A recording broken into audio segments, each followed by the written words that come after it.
Hello everyone! In today's video we're going to go over how to do the Picot single crochet stitch in crochet using US terms.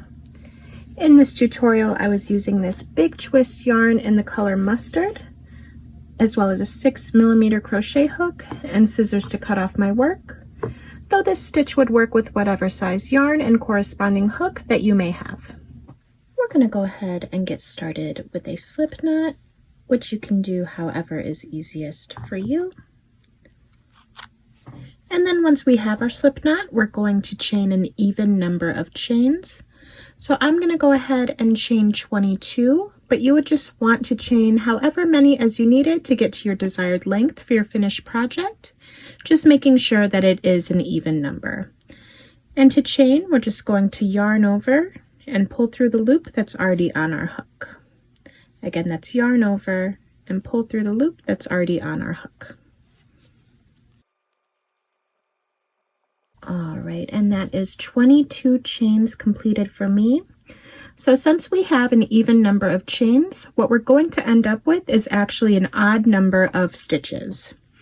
So starting on the first row here, what we're going to do is we have this one, which is the loop that is on our hook, and then we have the first loop from our hook. And what we're going to do is we're going to skip the first loop, and into the second loop from our hook, we're going to go ahead and we're going to put a single crochet. So we're going to insert our hook into that second chain there. We're going to yarn over and pull up a loop. Now we have two loops on our hook, 1 and 2. We're going to yarn over and pull through both of those loops. So we're just going to do single crochets into each of the chains until we get to the end of the row. So we'll do a couple more together, again into this next chain here from the one that we just worked into. We're going to insert our hook, yarn over and pull up a loop through the chain. We have two loops on our hook. We're going to yarn over and pull through both of them. And then one more together. We're going to insert into the next chain here, yarn over and pull up a loop, two loops on our hook. We're going to yarn over and pull through both of them. So we're just going to keep doing that until we get to the end of the row, and I'll go ahead and I'll meet you there.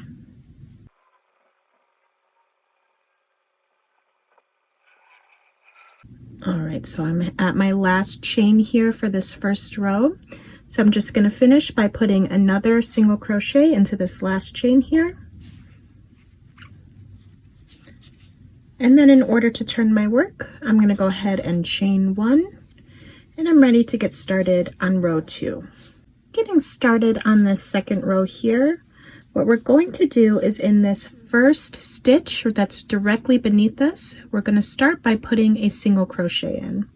So we're going to insert our hook, and you can tell that it is a stitch. If you look at the top of the hook here, you see the two parts right here of the stitch.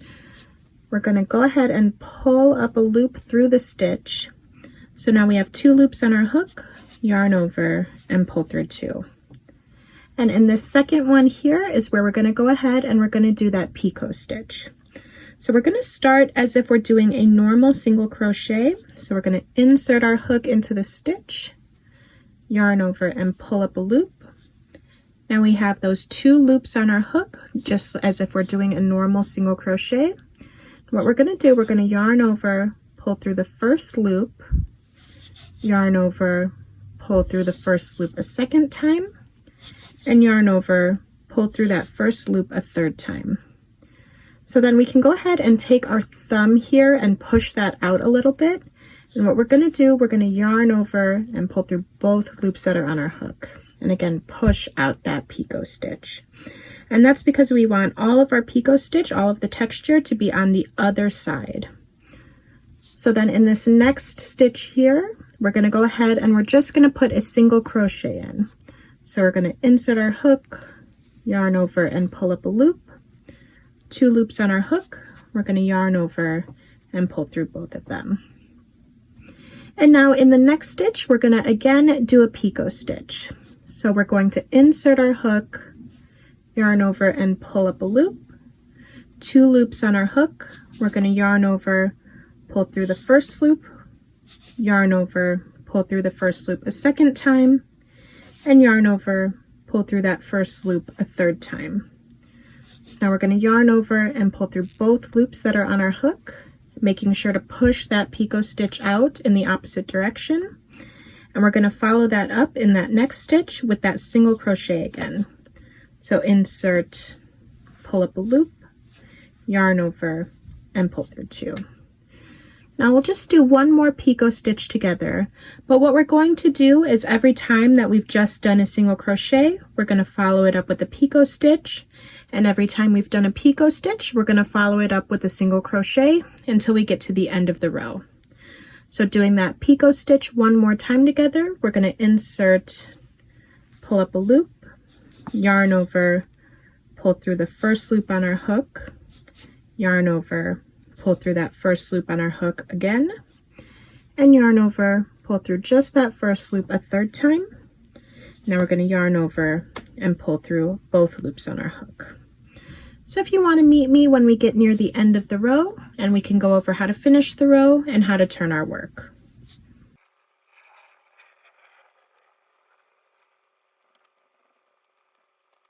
All right, so I have 2 stitches left to work into for row 2.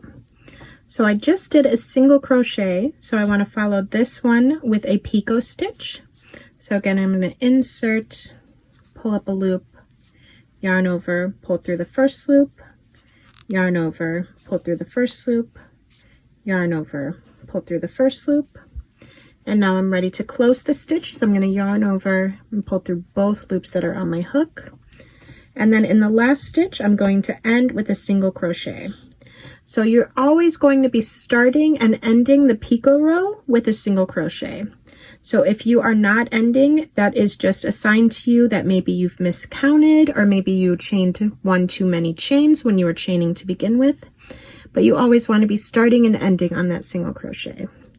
So I'm just going to put that in here. And then I'm going to go ahead and chain 1. And I do want to point out that my work is twisting a little bit, but as I keep working, it's going to go ahead and unravel. So once I've chained 1, I can turn my work, and then we are ready to get started on the next row. So just like we did in row 1, row 3 is just going to be single crochets across. Though it's going to look a little bit different than row 1, because instead of working into the chain, we're of course working into the stitches below. So we're working into this first stitch here. We're going to start with that single crochet. So again, yarn, insert your hook, pull up a loop, yarn over, pull through 2. And then we've reached our first picot stitch that we're going to be working into. So if it makes it a little bit easier for you, what you can do is you can just push the picot stitch out of the way, and we're going to be inserting in here. So again, if we insert our hook in, you can see the top looks just like all of the other stitches that we're working into with those 2 lines there. So just a visual cue to look out for. So we're just going to pull up a loop through that stitch, yarn over, pull through 2. We'll do a couple more together. This is just a single crochet beneath us that we're working into. So we're going to insert our hook. We have the 2 at the top there, indicating that it is a stitch. We're going to yarn over and pull up a loop through the stitch, then yarn over and pull through both loops that are on our hook. So we'll just do another picot stitch together here. So we're going to push this out of the way a little bit. You see this nice big stitch that we're going to insert our hook into. Again, we have the 2 lines at the top. That is just our visual cue. We're going to pull up a loop through the stitch, yarn over, and pull through 2. So if you want to meet me near the end of the row, and we can go over just once more how to turn our work.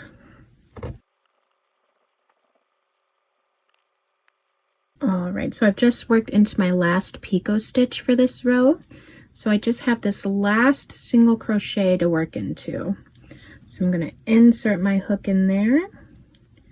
And then I have those 2 lines on top as always. I'm going to yarn over and pull up a loop through the stitch, yarn over, pull through 2. And then to turn my work, which is the same for both the single crochet and the picot rows, I'm just going to chain 1. and I'd be ready to get started on the next row. So for the rest of your project, what we're actually going to be doing is we're just going to be following the previous 2 rows. So if you want to go ahead and use the timestamps down below to get the instructions for the picot stitch again, you can go ahead and use those to go back. But we're just going to be following up each single crochet row with a picot row and each single crochet row with a picot row. So another visual cue that you might want to look for is that if you're looking at this side of the project, which is going to be fairly flat when you look at it, you're going to want to be doing a picot stitch, going ahead and pushing those stitches out towards the other side. And if you're looking at this side, what you're going to want to be doing is a single crochet row. So I'm just going to go ahead, I'm going to work up a few more rows so that we can look at the stitch once a few more rows are looking up, look at the texture of the stitch. So I'm going to go ahead and meet you once I have a few more rows worked up so we can go ahead and look at it then. I've gone ahead and I've worked up quite a few more rows of the picot single crochet stitch. So if we turn it to the side here, we can see how it is coming out a little bit there. You may find as you're working more rows that the parts where it's coming out have gone in a little bit towards the other side. So if you want, you can just grab another hook or something and you can just pull them out through here to make them come out a little bit more. And that's just normal as you're working it and you're touching it with your hands. They may go in a little bit. And I just wanted to grab this too. If you were here when we did the aligned cobble stitch, you can see that it makes a similar texture, though the aligned cobble stitch maybe is a little bit less textured than the picot single crochet. So if we turn this to the side again, you can see it is popping out a little bit more. I've also worked this last row as the single crochet row. Just as we started with the single crochet row, we want to make sure that we're ending with the single crochet row as well. So I've done all my single crochets for this last row, and how I'm going to end, I'm just going to chain 1, just like as if I'm turning for any of the other rows. What I'm going to do, I'm going to grab my scissors and cut off, and then I'm going to pull my hook up and pull tight. And you can go ahead and knot there if you want to make sure it's more secure, though that is personal preference. But all we'd have left to do is you'd need to weave this end back in, the tail that you just cut off, as well as this over here, which is the excess from the slip knot that we did in order to start the project. But this is our finished project. Please let me know if you have any questions in the comments down below, or if there are any other stitches or tutorials that you'd like to see in a future video. Thank you.